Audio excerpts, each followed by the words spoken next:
आणि शिकल्या. बरं. आणि त्यातल्या जवळजवळ 50-60 जणींनी तरी हे करिअर म्हणून, काही जणींनी क्लास, काही परफॉर्मर अशा तयार झालेले आहेत. त्या प्रत्येकीचं नृत्य पाहताना एक वेगळाच म्हणजे पुन्हा आपण नव्याने त्या कलेचा अनुभव घेतो असं वाटतं. बरोबर. माझे खूप चांगल्या चांगल्या तयार विद्यार्थिनी आहेत आणि त्यातल्या 2 तर एवढ्या तयार आहेत की त्या सुनबाई सुद्धा झाल्या. बरोबर. म्हणजे त्यांनी खास मन वेगळ्या पद्धतीने जिंकलं. बरोबर असं म्हणावं लागेल. कळलं का तुम्हाला? थोडक्यात गुरुजींना वेगळ्या पद्धतीने जिंकता आलं पाहिजे, हो की नाही? बरं, आता हे तेल गरम तुम्ही दरम्यान केलेलं आहे पॅन मध्ये. पुढे काय करायचं? कांदा घालायचा. कांदा परतून घ्यायचा का? हो, कांदा थोडासा परतायचा. बरं.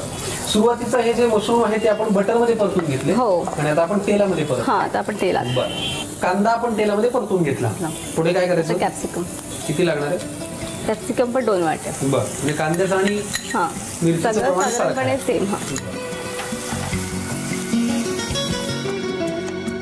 आता आपण कांदा आणि कॅप्सिकम परतून घेतलं. आता काय?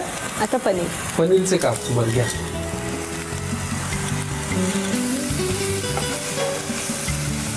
कांदा, कॅप्सिकम आणि पनीर आपण तेलावरती परतून घेतलं. पुढे त्याच्यात मीठ घालायचं. मीठ, काळी मिरी. बरं, घ्या.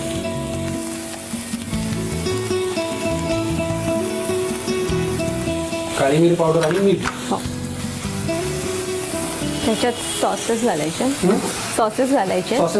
बरं, आधी कुठला लागेल? Red chilli sauce. आधी. पुढे काय लागणार आहे? Tomato sauce.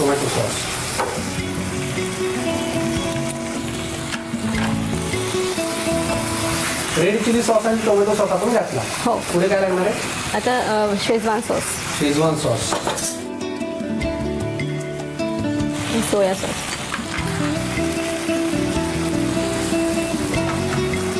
हे सगळे सॉसेस घातल्यानंतर परत एकदा मिश्रण ढवळून घ्यायचं. बरं. म्हणजे आता आपलं हे मिश्रण जे आहे पोळीच्या आत घालायचं स्प्रिंग रोल, ते तयार झालेलं रेडी. पनीर मशरूम स्प्रिंग रोलच्या आत जे सारण आपल्याला भरायचं ते तयार झालेलं आहे. आता आपण लगेचच पुढच्या कृतीकडे वळूया. पनीर मशरूम स्प्रिंग रोल साठी लागणारे हे मशरूम आपण बटरवरती परतून घेतले आणि हे आपण तेलावरती परतून घेतलं. आता आपल्याला पुढे काय करायचं?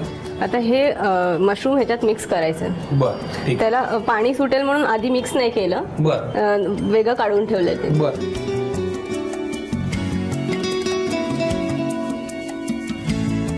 आता काय करायचं मग आपल्याला? आता ह्याची पोळी लाटायची. बरं. ह्याच्यात काय काय होणार?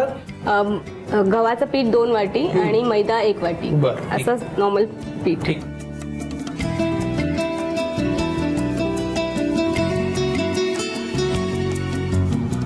काय करायचं पुढे आता?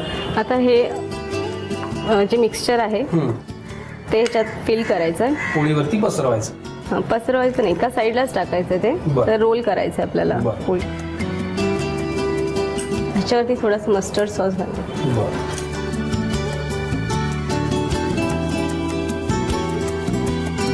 हा एक रोल खाल्ला तरी पोट भरून जायचं काम. हो. ह्याला थोडंसं ना हे लावायचं, मैदा आणि ह्याची पेस्ट आहे हाताने.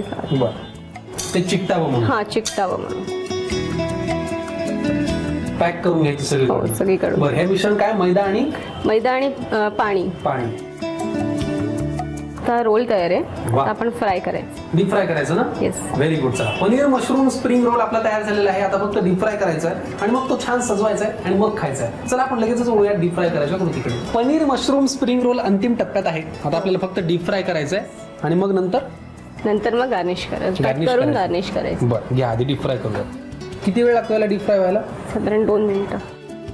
स्प्रिंग रोल तळून झाला की त्याला फक्त सजवायचं काम आहे आणि मग खायचं आहे आपल्याला. बरोबर. चला, आम्ही ते सजवून घेतो, खायची तयारी करतो. तुम्ही पटकन लिहून घ्या पनीर मशरूम स्प्रिंग रोल साठी लागणारं साहित्य आणि ही कृती. पनीर मशरूम स्प्रिंग रोल साठी लागणारं साहित्य: पनीर, मशरूम, कापलेली सिमला मिरची, गहू आणि मैदा समप्रमाणात घेऊन मळलेली कणिक, कांदा, कोबी, किसलेलं गाजर, red chilli sauce, mustard sauce, tomato sauce, soya sauce, Schezwan sauce, butter, काळी मिरी पूड, चवीनुसार मीठ आणि चिकटवण्यासाठी मैदा आणि पाणी घालून केलेली पेस्ट. कृती: प्रथम एका फ्राय पॅन मध्ये 1 टेबलस्पून बटर घेऊन त्यामध्ये मशरूम, चवीनुसार मीठ आणि काळी मिरपूड घालून मशरूम नीट परतून घ्यावं. परतून घेतलेलं मिश्रण बाजूला काढून ठेवावं. दुसऱ्या फ्राय पॅन मध्ये तेल गरम करून त्यामध्ये कांदा, सिमला मिरची, पनीरचे काप, मीठ, काळी मिरी पूड, red chilli sauce, tomato sauce, Schezwan sauce आणि सोया सॉस घालून मिश्रण परतून घ्यावं. आधी बटर मध्ये परतून घेतलेलं मशरूम तयार मिश्रणात घालून दोन्ही मिक्स करून घ्यावं. तयार कणकेची गोल पोळी लाटून त्यामध्ये मिश्रण एका रेघेत नीट घालून घ्यावं आणि आवडीनुसार त्यावर मस्टर्ड सॉस घालावा आणि पोळीच्या कडांना मैद्याची पेस्ट लावून पोळी नीट बंद करून घ्यावी.